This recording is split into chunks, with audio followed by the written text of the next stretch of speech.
Mukbang tayo ng ukoy nakalimang bilog ako na limang ganito nakain ko, tas usaw nito. Tas ang tubig natin ngayon ay itong ampalaya juice, o di ba? Tan. Cheers.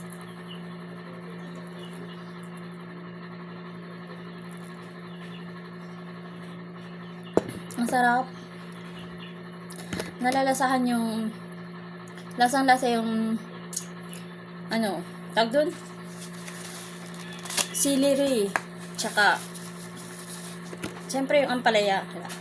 Medyo may konting pait. Tsaka asim kasi nga dala nung lemon. Tapos may lasang cucumber din, yung bango ng cucumber tsaka ng celery, nagmix ba. Ang sarap. Meron pa akong isang doon, isang ganito. Tapos isang boteng malaki.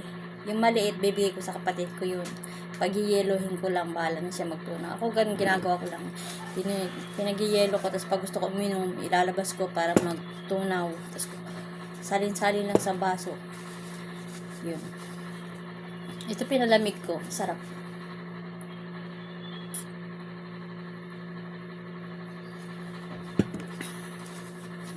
Kahit anong kainin.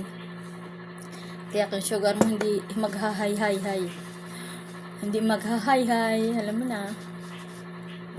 Ayan. So, magtiis tayong magkain ng mga ganyan. Hindi naman siya mapait. Sa bagay, kung sanay ka na sa lasa ng papait. Uwi lang. Sarap.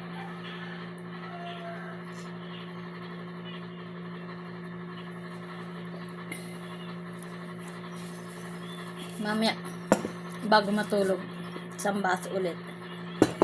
Tingnan natin kung sino mananalo sa amin ni blood sugar.